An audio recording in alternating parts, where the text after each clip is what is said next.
Hi guys! So ngayon po ay mag-voice over na naman po ako ng aking video. Medyo matagal-tagal na po akong hindi nakapag-voice over So for today's video po is papunta po kami nito sa Bolo-Bolo Spring sa Lassie Siquijor. So meaning itong video na ito ay kuha pa po or nung nandun pa po kami sa Siquijor, nung umuwi po kami ng Siquijor. So ito po yung papunta sa Bolo-Bolo Spring. Actually po is makakadaan dito yung mga motor. Ayan, ang sinakyan po namin dito is motor. So, pero hindi namin dinala yung motor sa loob. Kumbaga, doon lang namin iniwan doon sa may highway kasi meron namang parking na yung magbabayad lang or magbibigay lang kahit magkano kung ang ibibigay doon sa may tindahan para sa parking fee, ganon. Actually, wala siyang parking fee pero siyempre mahihiya ka naman na hindi magbibigay ng parking fee doon sa tindahan kasi syempre binabantayan din yung motor, diba?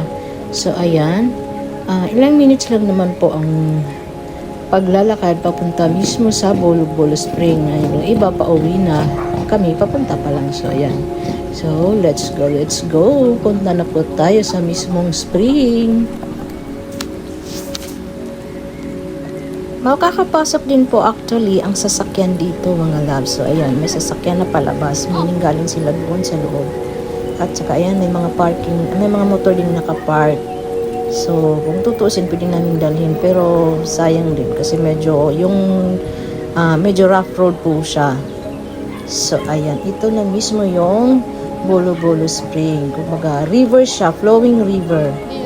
Pasensya na kayo sa video kasi naglalakad kasi yung nag-video kaya ganun. At meron din po silang dito, yung yan parang lagayan ng mga foods or anything na dadalhin nyo. Kasi nung papunta din namin dyan, maraming naliligo. Yan, maraming naliligo. Tapos merong nag-birthday yata yon kasi may lechon, diba? So doon sila kumakain sa ganun para siyang kumbaga table, ganun. Tsaka meron din yatang halimbawa, pag nag-island tour, pwede kayong dyan magla-lunch kasi nga meron silang table na pwedeng lagyan ng pagkain. So, ayan, napakalamig po ng tubig dyan, guys. Huwag po kayong mag-alala or huwag kayong mandidiri kasi yung river dyan is flowing. Diba? So, malinis siya at saka napakalinaw ng tubig, mga loves. Ayan, so bumaba na kami para maligo. Ayan. So, pag-apa ko pa lang sa tubig, napakalamig. Ang sarap, hindi umahon. Napakalamig ng tubig. Ang dami pong nanligo. Akala nga namin hindi siya ganun katao kasi nga medyo malayo-layo. Pero, yun nga, kasi ang place is known na po pala sa Siquijor. Yung Bolo-Bolo Spring, yan yung grupo namin. So, ayan.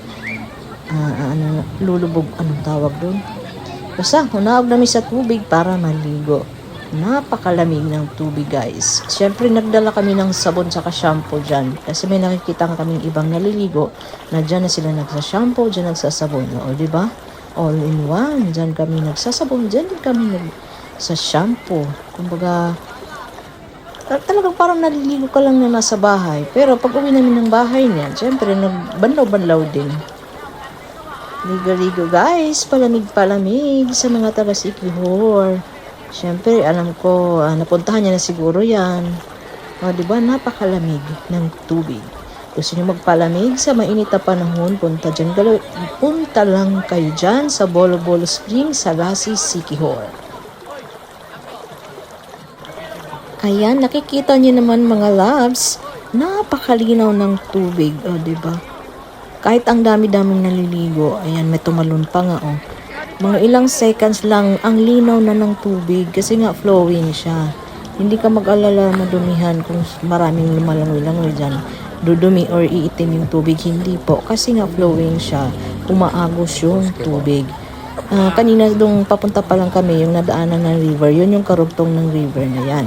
Tsaka yung baba niya, nandoon yung Cambugahay Falls na sikat din dito sa Siquijor. So, kumbaga, yung Bolo-Bolo Spring ay nasa taas lang or nasa ibabaw lang ng Cambugahay Falls. Yung tubig na pinanggagalingan ng Cambugahay Falls is galing dyan sa Bolo-Bolo Spring.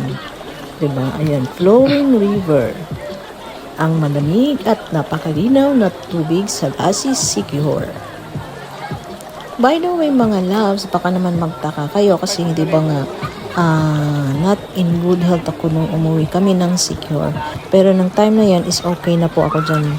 Kasi that day is one day before kami papunta ng Cebu, pabalik na ng Maynila.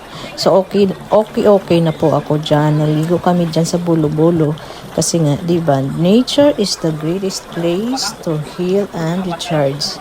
So nature at saka Sikihor yan. So hoping na maging okay. Thank you for watching mga loves.